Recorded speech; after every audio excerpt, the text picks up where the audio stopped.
ஏற்கனவே புதுச்சேரி அரசில் ஆஃபீஸ் முக்கியமான சாஃப்ட்வேர் அனைத்து துறைகளுக்கும் நம்ம நவீனமாக்கும் முயற்சி தான் பண்ணிக்கலாம்.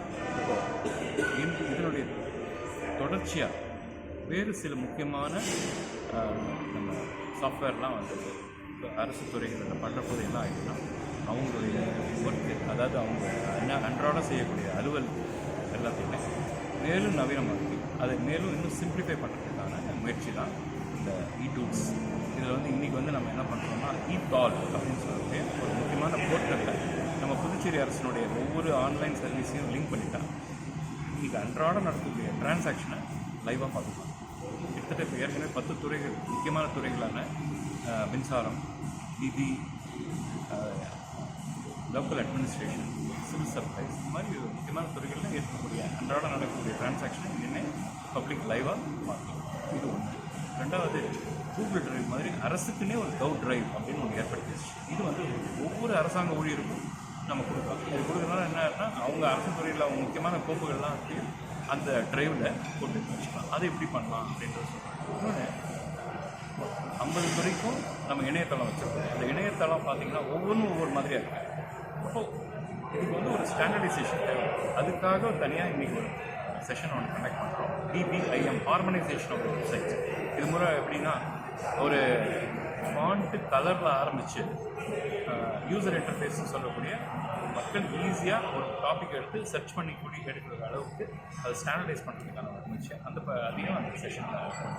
இதை தவிர சைபர் செக்யூரிட்டி விஷயமாக ஒரு செஷனும், DPDP ஆக்ட் அப்படின்னு சொல்லக்கூடிய டேட்டா டிஜிட்டைசேஷன் பர்சனலைசேஷன் ஆக்ட்னு சொல்லிட்டு வரப்போகுது. அதுக்கு தேவையான கவனத்தில் எடுத்துக்க வேண்டிய அத்தனை விஷயத்தையும் துறை வச்சுருக்கோம். இந்த பட்டறையை வந்து இன்றைக்கி 5 ஒர்க் ஷாப் வந்து நம்ம ரெஸ்பெக்டட் சீஃப் செக்ரட்டரி சார் வந்து துவக்கி சிறப்பிச்சார். இந்த முழு ஏற்பாடையும் மேடம் செக்ரட்டரி அவங்களுடைய மேற்பார்வையும் வழிகாட்டுதலும் இருக்கோம். இதற்காக டெல்லியினுடைய எங்களுடைய director general director general mister IPS Sethu அவர் வந்து டெல்லியில் சிறப்பு உரையாற்றுவதற்காக புதுச்சேரிக்கு வந்தார். இந்த ஒர்க் ஷாப் முழுக்க அவர் இருந்து சிறப்பிக்கிறாங்க. இதை தவிர 6 பேர் டெல்லியிலேருந்து வந்துருக்காங்க. அவங்க ஒவ்வொரு டாபிக்லும் நமக்கு வந்து நம்ம அரசு துறைகள் IT நோடல் ஆஃபீஸர்ஸ், HODs, அதாவது ஒவ்வொரு துறை தலைவர் அத்தனை பேர் வந்துருக்காங்க. அவங்களுக்கு ஒவ்வொரு டாபிக் பற்றியும் அது எல்லாத்தையுமே அவங்க சிறப்பாக அதை எப்படி கையாளணும், அதை எப்படி மேற்கொண்டு யூஸ் பண்ணி அந்த டிபார்ட்மெண்ட்டில் எப்படி இன்னும் பெட்டராக அவங்க ஃபங்க்ஷன் பண்ணலாம் அப்படின்றத இதுதான் டிஜிட்டல் புதுச்சேரியில் எந்த அளவுக்கு டெவலப்மெண்ட். டிஜிட்டல் நம்ம வந்து எல்லா மாநிலம் மாதிரியும் நம்ம மாநிலமும் நிறைய முன்னேறிட்டு வருது. முக்கியமாக பார்த்திங்கன்னா நீங்கள் அன்றாடம் நம்ம பார்க்கக்கூடிய கரண்ட்டு பில், அப்புறம் ரேஷன் கார்டு, ப்ராப்பர்ட்டி டேக்ஸ், சொத்து வரி கட்டுறோம், எல்லாமே கணினிமயமாக கட்டணும். அது மட்டும் இல்லை, மொபைல் மூலமாக நீங்கள் கரண்ட் பில் கட்டலாம், மொபைல் மூலமாக ப்ராப்பர்ட்டி டேக்ஸ் கட்டலாம். இது மாதிரி அதே மாதிரி நீங்கள் பாண்டியில் புதுசாக கட்டணம் கட்டணும் எல்லாருமே அந்த ஆன்லைன் பெண்டிங் பர்மிஷன் சிஸ்டத்தில் போய்ட்டு தான் நம்ம வந்து கட்டணம் கட்டுறதுக்கு, வீடு கட்டுறதுக்கு பர்மிஷன் அப்ளை பண்ணலாம். இது மாதிரி கிட்டத்தட்ட ஒரு 55 சர்வீசஸ் ஆன்லைனில் நம்ம கொண்டு வந்துட்டோம். ஆனால் இது இன்னும் நவீனப்படுத்துகிற முயற்சியாக மேலும் சில துறைகளையும் நம்ம இந்த ஒருங்கிணைச்சு எல்லா சர்வீஸையும் ஆன்லைனில் கொடுக்குற முயற்சி தான் நடந்துட்டு இருக்கு. ஆன்லைனில் கொடுப்பதனுடைய நோக்கம், ஆன்லைன் கொடுக்குறது என்னென்னா பொதுமக்கள் வந்து அவங்க வந்து அந்த துறைக்கு போய் மணிக்கணக்காக க்யூவில் நின்று அதுக்கப்புறம் அது வந்து நாங்கள் காலையில் 9லேருந்து 5க்குள்ளே தான் இருக்கும்.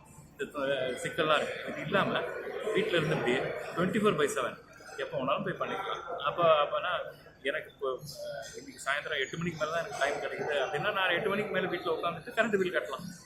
அதுமாதிரி சொத்து வரியை வந்து நான் வந்து எப்போ தேவையோ அப்போ நான் கட்டிக்கலாம்.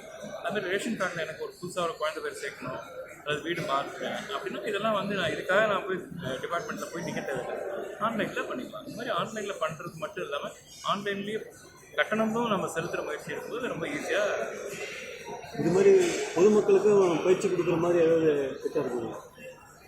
இப்போது பொதுமக்களுக்கு வந்து நம்ம வந்து கண்டிப்பாக பயிற்சி கொடுக்கலாம். ஆனால் என்னென்னா ஒவ்வொரு இணையதளத்துலேயும் நம்ம வந்து ஹவு டு யூஸ், அதை எப்படி பயன்படுத்தலாம் அப்படின்றத அந்தந்த இணையதளத்தில் நம்ம கொடுத்துருக்கோம். அதனால் பொதுவாக இணையதளத்தை மக்கள் பயன்பாட்டுக்கு நிறையா வந்தாச்சு. அதனால் அந்த இணையதளத்தில் அதை எப்படி பயன்படுத்தலாம் கொள்ளலான்றதை அந்த வெப்சைட்லேயே தெரிஞ்சுக்கலாம். மேலும் அதை பற்றி எதாவது சிக்கல்னா அந்தந்த துறையில் போய் அவங்க சம்மந்தப்பட்டவங்களை சந்தித்து இப்படி ஒரு டீட்டெயில்ஸ். ஓகே.